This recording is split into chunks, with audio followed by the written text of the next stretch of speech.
UK ನ್ಯೂಸ್ಗೆ ಸ್ವಾಗತ. ನಾನು ಶಿವಪ್ರಕಾಶ್ MPM. ವೀಕ್ಷಕರೇ, ವಿಜಯನಗರ ಜಿಲ್ಲೆ ಹೂವಿನಹಡಗಲಿ ಪಟ್ಟಣದ ಗಂಗಾವತಿ ಭಾಗ್ಯಮ್ಮ ಗ್ರಾಮೀಣ ಮಹಾವಿದ್ಯಾಲಯದಲ್ಲಿ ವಿಜಯನಗರ ಶ್ರೀಕೃಷ್ಣದೇವರಾಯ ವಿಶ್ವವಿದ್ಯಾಲಯದ ಅಂತರ್ ಮಹಾವಿದ್ಯಾಲಯಗಳ ಪುರುಷ ಮತ್ತು ಮಹಿಳಾ ಬಾಲ್ ಬ್ಯಾಡ್ಮಿಂಟನ್ ಪಂದ್ಯಾವಳಿಗಳನ್ನು ಆಯೋಜಿಸಲಾಗಿತ್ತು. ಈ ಪುರುಷ ಮತ್ತು ಮಹಿಳಾ ಬಾಲ್ ಬ್ಯಾಡ್ಮಿಂಟನ್ ಪಂದ್ಯಾವಳಿಗಳನ್ನು ಶಾಸಕ ಕೃಷ್ಣಾನಾಯ್ಕರವರು ಧ್ಯಾನ್ ಚಂದ್ ಅವರ ಭಾವಚಿತ್ರಕ್ಕೆ ಪುಷ್ಪಾರ್ಚನೆ ಮಾಡುವುದರ ಮೂಲಕ ಪಂದ್ಯಾವಳಿಗಳನ್ನು ಉದ್ಘಾಟಿಸಿದರು. ಉದ್ಘಾಟಿಸಿದ ನಂತರ ಮಾತನಾಡಿದ ಅವರು, ಮನುಷ್ಯ ಜೀವನದಲ್ಲಿ ಶಿಕ್ಷಣ ಬಹಳ ಮಹತ್ವದ್ದಾಗಿದೆ. ಶಿಕ್ಷಣವನ್ನು ಕಲಿತರೆ ಸಾಮಾಜಿಕ ಮತ್ತು ಆರ್ಥಿಕ ಅಭಿವೃದ್ಧಿಯನ್ನು ಕೂಡ ಮಾಡಲು ಸಾಧ್ಯವಾಗುತ್ತದೆ ಎಂದರು. ಕ್ರೀಡೆ ಮತ್ತು ಆರೋಗ್ಯ ಬಹಳ ಮುಖ್ಯವಾಗಿರುವಂಥದ್ದು. ಮನುಷ್ಯನ ಆರೋಗ್ಯವನ್ನು ಉತ್ತಮವಾಗಿ ಇರಿಸಿಕೊಳ್ಳಬೇಕಾದರೆ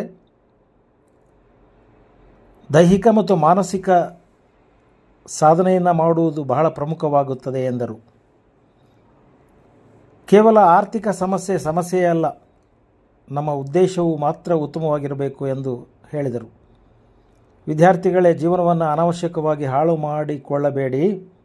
ನಿಮ್ಮ ತಂದೆ ತಾಯಿಗಳು ನಿಮ್ಮ ಮೇಲೆ ದೊಡ್ಡ ಭರವಸೆಯನ್ನಿಟ್ಟಿದ್ದಾರೆ. ಆ ಭರವಸೆಯನ್ನು ಹುಸಿಗೊಳಿಸಬೇಡಿ ಎಂದು ವಿದ್ಯಾರ್ಥಿಗಳಿಗೆ ತಿಳಿಯನ್ನು ಹೇಳಿದರು.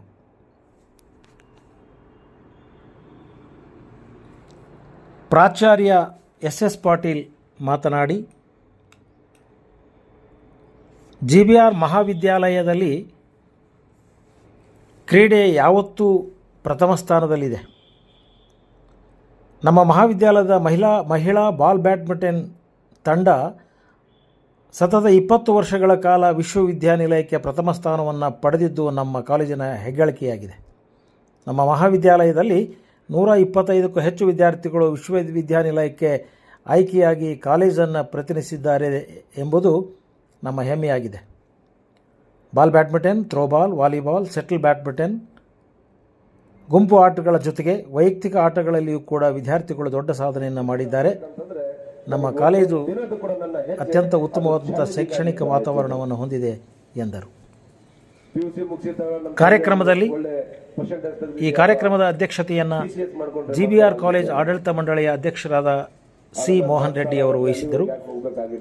ಕಾಲೇಜು ಆಡಳಿತ ಮಂಡಳಿಯ ಸದಸ್ಯರಾದ ಮಲ್ಕಿ ಒಡೆಯರ್ ಮಲ್ಲಿಕಾರ್ಜುನ, KM ಉದಾಸಿ, ಪ್ರಕಾಶ್ ಸೊಪ್ಪಿನ ಹಾಗೂ ಯುವ ಮುಖಂಡ ಹಣ್ಣಿ ಶಶಿಧರ್ ಮತ್ತು ಪದವಿ ಪೂರ್ವ ಕಾಲೇಜಿನ ಪ್ರಾಚಾರ್ಯರಾದ ಅಮರೇಗೌಡ N. ಪಾಟೀಲ್ ಅವರು ಉಪಸ್ಥಿತರಿದ್ದರು. ವಿದ್ಯಾರ್ಥಿಗಳಾದ ನಂದೀಶ್ ಪ್ರಾರ್ಥನೆ ಹಾಡಿದರು. ಪೂಜಾ ಕಡ್ಲಿ ಸ್ವಾಗತಿಸಿದರು. ಅರ್ಪಿತಾ ಬಡಿಗರ್ ನಿರೂಪಿಸಿದರು. ಗುರಿ ಇರೋದು ಇವತ್ತಿನ ತಾತ್ಕಾಲಿಕ ಏನು ಆರ್ಥಿಕ ಪರಿಸ್ಥಿತಿ ಕಷ್ಟ ಇದೆ, ಅದು ನಮ್ಮ ಸಮಸ್ಯೆ ಅಲ್ಲ ಅಂತೇಳಿ ನನ್ನ ಗುರಿಯನ್ನು ಹೊಂದ್ಕೊಂಡಿದ್ದೆ. ಅಲ್ಲಿಂದ ನೇರವಾಗಿ ನಾನು ಬೆಂಗಳೂರು ಕಾಲೇಜಿಗೆ ಹೋಗಿ ಸೇರ್ಕೊಂಡೆ. ಅಲ್ಲಿ ಕೂಡ ಹಾಸ್ಟೆಲ್ ಅಡ್ಮಿಷನ್ಗೆ 90,000 ಇತ್ತು 2003ರಲ್ಲಿ. ನಾವು ಒಂದು ವರ್ಷದ ಆದಾಯನೇ 6-8 ಇತ್ತು. ಶೇಂಗಾನೋ ಸೂರ್ಯಕಾಂತಿ ಹಾಕಿದ್ರೆ 2 ಎಕರೆಯಲ್ಲಿ. ಸೊ 90,000 ಅದು ಅಸಾಧ್ಯವಾದದ್ದು ಮಾತಾಗಿತ್ತು. ಮತ್ತೆ ನನ್ನ ಸೀನಿಯರ್ ಇದ್ದ ನಮ್ಮ ಕರ್ನಾಟಕ ಸೈನ್ಸ್ ಕಾಲೇಜ್ ಧಾರವಾಡಲ್ಲಿ ಸೀನಿಯರು ಟೀಚರ್ ಮಗ, ಹಾವೇರಿ ಹುಡುಗ, ರಾಮಯ್ಯ ಕಾಲೇಜಲ್ಲಿ ತಗೊಂಡಿದ್ದ. ನಾನು CET ಅಡ್ಮಿಷನ್ ತಗೋವಾಗ ಅವನಿಗೆ ಯಾವ ಹಾಸ್ಟೆಲ್ ಇರ್ತಾನೆ ಅಂತೇಳಿ ನೇರವಾಗಿ ಹೋಗಿ ಹುಡುಗ ರೂಮಲ್ಲಿದ್ದು, ನಾನು ಇವತ್ತು ಈ ತರ ಪರ್ಸೆಂಟೇಜ್ ತೆಗೆದಿದ್ದೀನಿ. ರೂರಲ್ ಇದೆ, ಕನ್ನಡ ಮೀಡಿಯಂ ಇದೆ, ನಾನು ಯಾವ ಕಾಲೇಜ್ ಇಂಜಿನಿಯರಿಂಗ್ ತಗೊಂಡ್ರೆ ಸೂಕ್ತ, ಯಾವ ಕಾಲೇಜ್ ಚೆನ್ನಾಗಿದೆ ಅಂತ ಹೇಳಿ ಅವರಂದ್ರು. ಟಾಪ್ ಕಾಲೇಜ್ ಅಂದ್ರೆ RV ಕಾಲೇಜ್ ಬರುತ್ತೆ, PS ಕಾಲೇಜ್ ಬರುತ್ತೆ, ನಮ್ಮ 3ನೇ ಟಾಪ್ ಕಾಲೇಜ್ ಬರುತ್ತೆ, ಆಮೇಲೆ BMS ಹಂಗೆಲ್ಲ ಏನು ಹೇಳಿದ್ರು. ನಾನಂದೆ ಟಾಪ್ ಕಾಲೇಜಲ್ಲಿ ನನಗೆ ಸಿಗ್ಬಹುದಾ ಅಂತ ಹೇಳಿ. ಇವತ್ತು ನಾನು 2-3 ಕ್ಲಾಸ್ ಅಟೆಂಡ್ ಮಾಡಿ ಬರ್ತೀನಿ. ನಿಂದ ಮಧ್ಯಾಹ್ನ ಆದ್ಮೇಲೆ CET ರ್ಯಾಂಕಿಂಗ್ ಪ್ರಕಾರ ಮಧ್ಯಾಹ್ನ ಆಗಿದೆ, ನಿನ್ನ ಸೀಟ್ ಹಂಚಿಕೆ ಮಾಡೋದು, ಜೊತೆಲಿ ಹೋಗೋಣ ಅಂತೇಳಿ ಮಲ್ಲೇಶ್ವರಂ 14ನೇ ಕ್ಲಾಸಲ್ಲಿ ಹೋಗಿ ನಾನು ನನ್ನ ಕೆಟಗರಿ ರೂರಲ್ಲು ಕನ್ನಡ ಮೀಡಿಯಮು ನನಗೆ ಟಾಪ್ ಕಾಲೇಜಲ್ಲೇ ಸೀಟ್ ಸಿಗೋ ತರ ಇತ್ತು. ಆ ಸಮಯದಲ್ಲಿ ಕಂಪ್ಯೂಟರ್ ಸೈನ್ಸ್ ಅಂದ್ರೆ ಫುಲ್ ಭೂಮು. ಅವನು ನವೀನನ್ನ ನನ್ನ ಸೀನಿಯರ್ ಅಂತ, ಕಂಪ್ಯೂಟರ್ ಸೈನ್ಸ್ ತಗೋತೀಯ ನೋಡು, ನಿನ್ನ ಇಂಜಿನಿಯರಿಂಗ್ ಮುಗಿಯೋಕ್ಕಿಂತ ಮುಂಚೆನೆ ಒಳ್ಳೆ ಪ್ಯಾಕೇಜ್ ಅಲ್ಲಿ ನೌಕರಿ ಸಿಗುತ್ತೆ ಅಂತ ಹೇಳಿ ನಾನಂದೆ ಕಂಪ್ಯೂಟರ್ ಸೀಟ್ ತಗೊಂಡ್ರೆ ಮತ್ತೆ ಲ್ಯಾಪ್ಟಾಪ್ ತಗೋಬೇಕಾಗುತ್ತೆ, ಅದಕ್ಕೆ 45-50 ಸಾವಿರ ಅದು ಆಗ್ಲಾರ್ದ ಕೆಲಸ.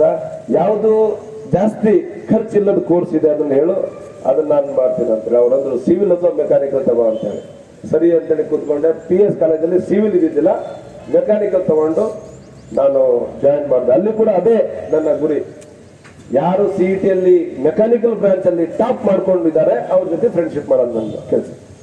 ಹಾಗಾಗಿ ಅಲ್ಲಿ ಒಬ್ಬನ ಅಭಿಷೇಕ್ ಅಗರ್ವಾಲ್ ಅಂತೇಳಿ, ಅವನು CET-ಯಲ್ಲಿ 3ನೇ ರ್ಯಾಂಕ್ ಕರ್ನಾಟಕಕ್ಕೆ. ಅವರ ತಂದೆದು ಏನು ಮೆಕ್ಯಾನಿಕಲ್ ರಿಲೇಟೆಡ್ ಫ್ಯಾಕ್ಟರಿ ಇತ್ತು, ಹಾಗಾಗಿ ಅವ್ರ ತಂದೆ ಮೆಕ್ಯಾನಿಕಲ್ ಬ್ರಾಂಚೇ ಮಾಡ್ತಾ ಇದ್ರು. ಆ ಅಭಿಷೇಕ್ ಅಗರ್ವಾಲ್ ಜೊತೆ ನನ್ನ ಫ್ರೆಂಡ್ಶಿಪ್. ಫಸ್ಟ್ ಫ್ರೆಂಡ್ಶಿಪ್ ಮಾಡಕ್ ಒಪ್ಕೊಳ್ತಿದ್ದಿಲ್ಲ. ಹಾಗೆ ಮೆಲ್ಲಕ್ಕೆ ಅವ್ರು ಎಷ್ಟೇ ತಳಿದ್ರು ಕೂಡ ನಾನು ರೆಜಿಸ್ಟ್ ಮಾಡಿ ಇಟ್ಕೊಳ್ತಿದ್ದೆ. ಹಾಗಾಗಿ ಅವ್ರ ಜೊತೆ ಸೇರ್ಕೊಂಡೆ. ಇದು 3 ವರ್ಷ ಇದ್ದಾಗೇನೆ IBM ಅಂತೇಳಿ ಒಂದು ಸಾಫ್ಟ್ವೇರ್ ಕಂಪ್ನಿಯಲ್ಲಿ testing job, BL Bharat electronics limited ನಮ್ಮ ನವರತ್ನ ಸೆಂಟ್ರಲ್ ಗೌರ್ಮೆಂಟ್ ಕಂಪ್ನಿಯಲ್ಲಿ ನೌಕರಿ. ಅದರ ಜೊತೆಯಲ್ಲಿ GSW ಅಲ್ಲಿ ಕೂಡ ಅವಾಗ ಅವರ 4 ಮಿಲಿಯನ್ ಟನ್ ಕೆಪಾಸಿಟಿಯಿಂದ 7 million ton capacity expansion project ಇತ್ತು. ಆ ಎಕ್ಸ್ಪೆನ್ಷನ್ ಪ್ರಾಜೆಕ್ಟಿಗೆ ಅವರು ನೀವು ರಿಕ್ರೂಟ್ಮೆಂಟ್ ಇತ್ತು. ಆಯ್ತು, ಆಗಿದ್ಮೇಲೆ ಮೂರರಲ್ಲಿ ಸಾಫ್ಟ್ವೇರ್ ಕಂಪ್ನಿ ರಿಜೆಕ್ಟ್ ಮಾಡಿದ ಕಾರಣ ನಾನು ಓದಿದ್ದೇ ಬೇರೆ, ನೌಕರಿನೇ ಬೇರೆ ಮಾಡೋದಂತೆ.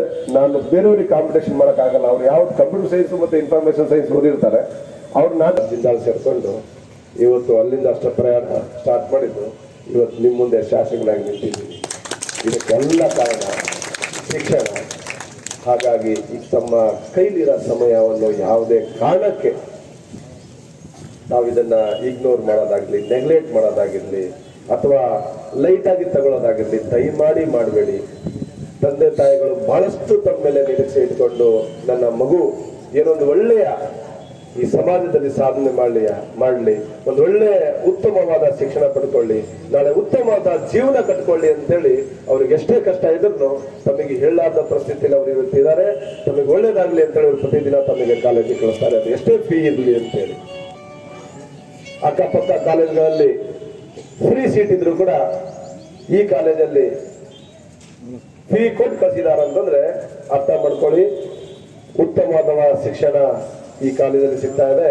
ಉತ್ತಮವಾದ ಶಿಕ್ಷಣ ನನ್ನ ಮಗು ಪಡ್ಕೊಳ್ಳಿ ಅಂತ ಹೇಳಿ. ಹಾಗಾಗಿ ಮತ್ತೆ ಬೇರೆ ಕಾರ್ಯಕ್ರಮ